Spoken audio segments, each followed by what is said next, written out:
Alam ko sa sarili ko na totoo yung nararamdaman ko. Naguguluhan ako kung sino sa kanila yung pipiliin ko. Lalo na't alam kong involved dito yung anak ko.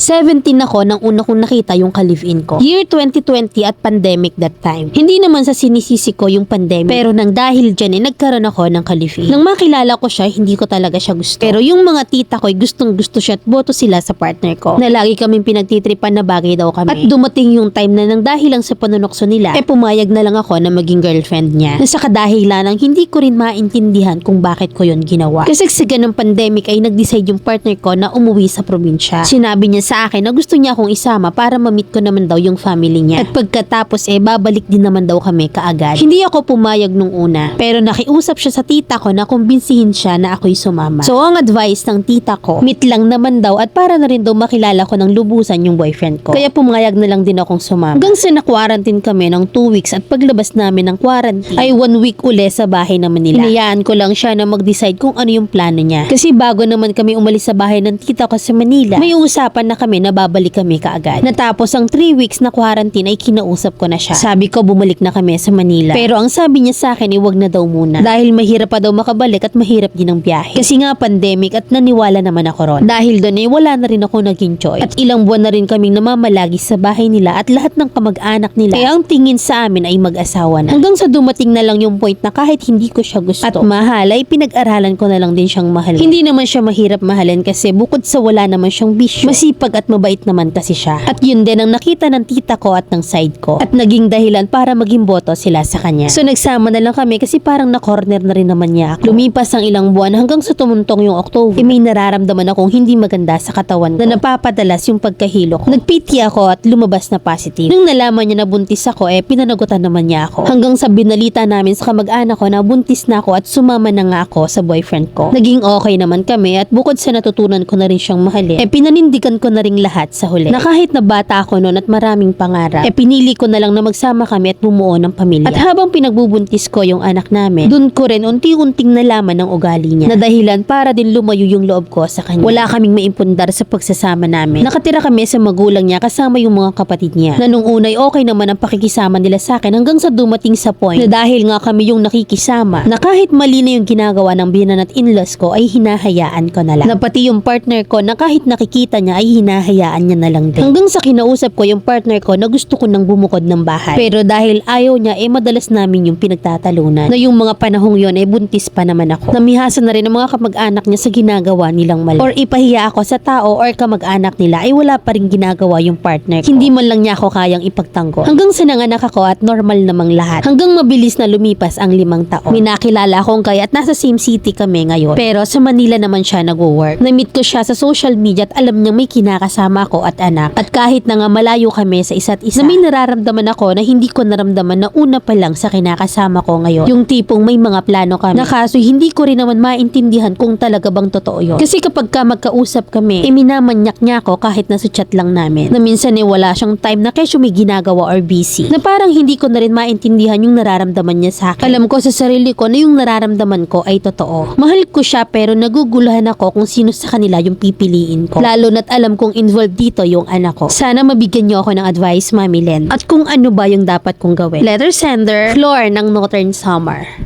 Hindi pa nga tapos yung problema mo sa current situation ng relationship mo. Hindi mo nga nabanggit kung sa 5 taon ba nakabukod na kayo. Dadali ka na agad ng mahal-mahal. Na kaya ka na dadapa sige ka ng sige. Naguguluhan ka kung sino yung pipiliin mo. Ang tanong ikaw guys siniseryoso. Or nag-a-assume ka masyado. Iialis mo muna yung sitwasyon mo sa kumunoy. Mag-heal ka muna at ayusin mo yung lagay ng anak mo. Hindi yung pagkakakilala mo sa lalaki titibok ka agad. Na kahit nakita mo namang red flag, pagpipilitan mo pa. Baka naman gusto mong ayusin ang pagpili ng lalaki.